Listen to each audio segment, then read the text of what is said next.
ചായക്കട പ്രണയം ഭാഗം 6. ഗുരുവായൂർ ബസ് സ്റ്റാൻഡ് രാവിലെ 6:45. ബാബു കടയുടെ മുന്നിൽ നിന്ന്. ഉത്സവമാണ്. ബോർഡ് മുഴുവൻ പുതിയത്. ഇന്ന് സ്പെഷ്യൽ ഓഫർ, എല്ലാ ചായയും ഫ്രീ. കാരണം എൻ്റെ ശ്രീലക്ഷ്മി തിരിച്ചു വന്നു. കടയുടെ മുന്നിൽ വലിയ അണ്ടാവിൽ ചായ തിളയ്ക്കുന്നു. അടുപ്പിൽ പരിപ്പുവട മുരിയുന്ന മണം. ബാബു ഒരു കുഞ്ഞിനെ പോലെ തുള്ളിച്ചാടി നടക്കുക. മുഖത്ത് ഇന്നലത്തെ പ്ലാസ്റ്റർ ഉണ്ട്, പക്ഷേ കണ്ണിൽ 1000 വാട്ട് ബൾബ് കത്തുന്നുണ്ട്. ഡാ ബാബു, നിനക്ക് പ്രാന്തായോടാ? ഫ്രീ ചായ കൊടുത്താൽ കട പൂട്ടിപ്പോകും. രാമേട്ട ചിരിച്ചുകൊണ്ട് പറഞ്ഞു. പൂട്ടിപ്പോയ പോട്ടെ രാമേട്ട, ഇന്നിൻ്റെ ജീവിതം തുറന്ന ദിവസമാ. 2 വർഷം കഴിഞ്ഞ് അവൾ ചിരിച്ചു. അതിന് 100 അണ്ടാവ് ചായ ഫ്രീ കൊടുക്കുന്നു. ബാബു ഒരു വലിയ കപ്പ് ചായ പകർന്നുകൊണ്ട് പറഞ്ഞു. കൃത്യം 7 മണി. ബസ് സ്റ്റാൻഡിന്റെ അങ്ങേയറ്റത്ത് നിന്ന് അവൾ വരുന്നു. ഇന്ന് ചുരിദാറല്ല, ഇളം മഞ്ഞ കളർ സാരി, മുടി അയച്ചിട്ടിരിക്കുന്നു. കയ്യിൽ പുതിയ പിങ്ക് ഡയറി, മുഖത്തൊരു ചെറിയ നാണം. 2 വർഷം കാണാത്തൊരു ഭാവം. ശ്രീലക്ഷ്മി കടയുടെ മുന്നിൽ വന്നു നിന്നു. ബോർഡ് വായിച്ചു. എൻ്റെ ശ്രീലക്ഷ്മി എന്ന് കണ്ടപ്പോൾ അവളുടെ കവള് തൊടുത്തു. അവൾ പതിയെ തല താഴ്ത്തി ചിരിച്ചു. ബാബുവിന് ശ്വാസം നിറച്ചു. ദൈവമേ, ഇവൾ ചിരിക്കും, ഇവൾക്ക് ചിരിയൊക്കെ ഉണ്ട്. ശ്രീലക്ഷ്മി, ഗുഡ് മോർണിംഗ്, ബാബു വിറയ്ക്കുന്ന ശബ്ദത്തിൽ പറഞ്ഞു. അവളൊന്നും മിണ്ടിയില്ല. പകരം ഡയറി തുറന്ന് ആദ്യത്തെ പേജ് ബാബുവിന് നേരെ നീട്ടി.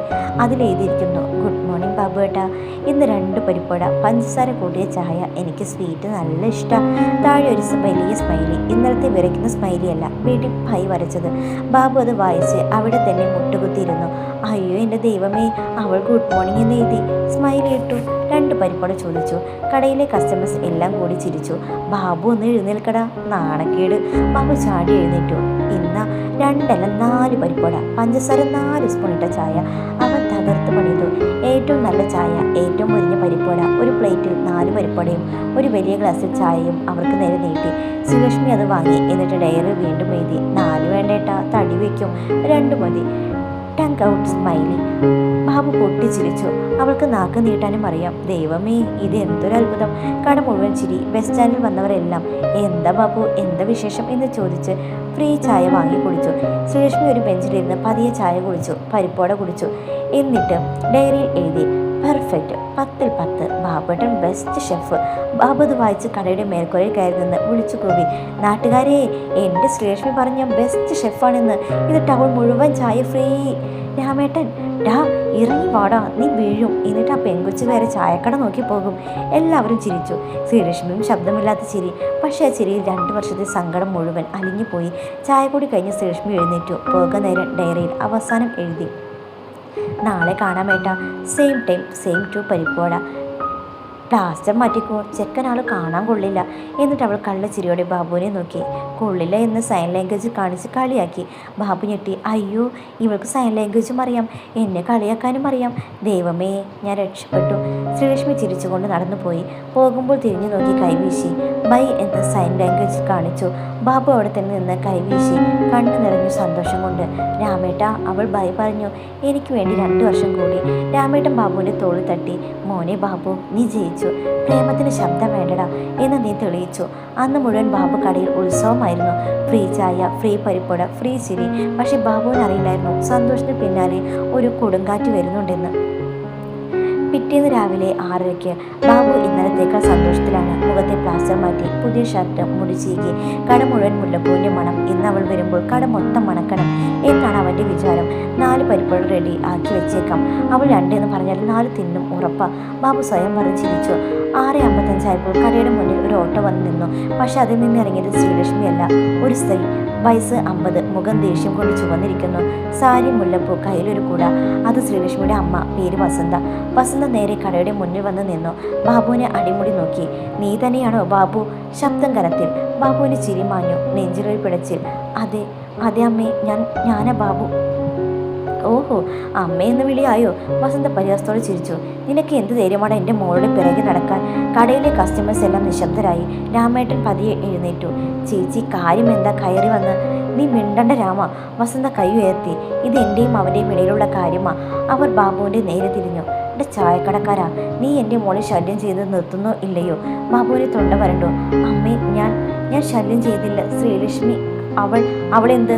അവൾ മൂകയാ, സംസാരിക്കാൻ പറ്റാത്ത വായില്ലാത്ത പെണ്ണ്. അത് നിനക്കറിയാമല്ലോ. എന്നിട്ടും നീ അവളുടെ തലയിൽ എന്തൊക്കെയാ കയറ്റി വെച്ചിരിക്കുന്നേ? വസന്തയുടെ ശബ്ദം ഉയർന്നു. മൂക, ആ വാക്ക് വീണ്ടും ഇന്നലെ പോലീസ് സ്റ്റേഷനിൽ കേട്ടത്. പക്ഷെ ഇന്നത് ബാബുവിൻ്റെ നെഞ്ചിൽ തറച്ചില്ല. പകരം ദേഷ്യം വന്നു. അമ്മേ, അവൾക്ക് സംസാരിക്കാൻ പറ്റില്ലെന്ന് വെച്ച് അവൾക്ക് മനസ്സിലാഞ്ഞിട്ടാണോ? അവൾക്ക് ഇഷ്ടമില്ലാഞ്ഞിട്ടാണോ? അവൾ ഇന്നലെ എനിക്ക് ഡയറിയിൽ ഡയറി വസന്ത പൊട്ടിച്ചിരിച്ചു. ആ ഡയറി കണ്ടിട്ട് ഞാനിന്ന് വന്നത്. ബാബുവേട്ടൻ ഹീറോ ആണ് പോലും, പഞ്ചസാര കൂട്ടിയ ചായ പോലും. നിനക്ക് നാണമില്ലോടാ, 30 വയസ്സായിട്ടും ഒരു മൂകപ്പെണ്ണിൻ്റെ പിറകെ നടക്കാൻ. മൂകപ്പെണ്ണ്. ബാബുവിൻ്റെ കൈ മുഷ്ടി ചുരുണ്ടു. രാമേട്ടൻ ഓടി വന്ന് ബാബുവിൻ്റെ തോൾ പിടിച്ചു. ബാബു, കൺട്രോൾ. ബാബു ദീർഘശ്വാസം എടുത്തു. ശാന്തമായി പറഞ്ഞു, അമ്മേ, ഞാൻ അവളെ സ്നേഹിക്കുന്നു. അവൾ മിണ്ടിയാലും ഇല്ലെങ്കിലും അവൾക്ക് ശബ്ദമില്ലെങ്കിൽ എൻ്റെ ശബ്ദം ഞാൻ കൊടുക്കും അവൾക്ക് വേണ്ടി. നിർത്തട നിന്റെ സിനിമ ഡയലോഗ്. വസന്ത അലറി. സ്നേഹം? നിനക്ക് എന്ത് സ്നേഹം? നിനക്ക് കാണാൻ ഒരു പെണ്ണിനെ കിട്ടിയില്ലേ? അതാ നീ അവളുടെ പിറകെ നടക്കുന്നത്. ഒരു മൂകയെ കിട്ടി നീ എന്ത് ചെയ്യാനാ? കല്യാണം കഴിഞ്ഞ് വീട്ടിൽ വെച്ച് നീ എന്ത് ചെയ്യും? അവൾ എന്ത് പറയും? നാട്ടുകാരെന്ത് പറയും? ബസ് സ്റ്റാൻഡ് മുഴുവൻ ആളുകൾ കൂടി. എല്ലാവരും കേൾക്കുന്നുണ്ട്. ബാബുവിൻ്റെ മുഖം വിളറി. പക്ഷേ അവൻ പിന്നോട്ട് പോയില്ല. അമ്മേ, നാട്ടുകാർ എന്ത് പറഞ്ഞാലും എനിക്ക് പ്രശ്നമില്ല. എനിക്ക് അവളെ മതി. ഞാൻ അവളെ നോക്കിക്കോളാം. എൻ്റെ ചായക്കട കൊണ്ട് ഞങ്ങൾ ജീവിച്ചോളാം. വസന്ത് ഒരു നിമിഷം നിശബ്ദമായി. പിന്നെ പൊട്ടിച്ചിരിച്ചു. ഒരു ക്രൂരമായ ചിരി. ജീവിക്കുമോ? നിനക്കറിയാമോ, അവൾക്ക് വേറെ കല്യാണം ആലോചിച്ചിട്ടുണ്ട്. ചെറുക്കൻ ഗൾഫിലാണ്. നല്ല ജോലി, നല്ല ശമ്പളം.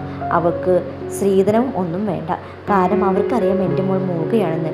എന്നിട്ടും അവർക്ക് അവളെ മതി. കാരണം അവൾ നല്ലവനാ. ബാബുവിൻ്റെ ലോകം കറങ്ങി. വേറെ കല്യാണം? അവർക്ക് അവളെ സഹതാപമാണ്. വസന്ത് തുടർന്നു. പക്ഷെ സഹതാപം കൊണ്ടെങ്കിലും അവൾ രക്ഷപ്പെടും. നിന്റെ കൂടെ നിന്നാൽ ഒരു ചായക്കടക്കാരൻ്റെ ഭാര്യ, അത് മൂക. നാട്ടുകാർ കല്ലെറിയും മോനെ. അവന് വേറെ പെണ്ണിനെ കിട്ടിയില്ല, അതാ മൂകയെ കിട്ടിയതെന്ന് പറയും. ബാബുവിന് മറുപടിയില്ല. തൊണ്ടടഞ്ഞു. വസന്ത് അടുത്തേക്ക് വന്നു. ശബ്ദം താഴ്ത്തി, പക്ഷേ വിഷം നിറച്ച് പറഞ്ഞു, അതുകൊണ്ട് ഞാൻ പറയുക, ഇനി മേലാൽ എൻ്റെ മോളുടെ നിഴൽ പോലും നീ കാണരുത്. അവളിനി ഈ കടയുടെ പരിസരം വരില്ല. ഞാൻ സമ്മതിക്കില്ല. നീ അവളെ മറന്നേക്ക്. നിനക്ക് നല്ലത് അതാ, അവൾക്ക് നല്ലത് അതാ എന്ന് പറഞ്ഞ് വസന്ത് തിരിഞ്ഞു നടന്നു. പോകാൻ നേരം കടയുടെ ബോർഡ് നോക്കി. ശ്രീലക്ഷ്മി സ്പെഷ്യൽ ചായ. ഇതും കൂടി എടുത്ത് മാറ്റിക്കോ. ഇനി അവളുടെ പേര് ഉച്ചരിക്കാൻ പോലും നിനക്ക് അവകാശമില്ല. ഓട്ടോയിൽ കയറി വസന്ത് പോയി. ബസ് സ്റ്റാൻഡ് മുഴുവൻ നിശബ്ദം.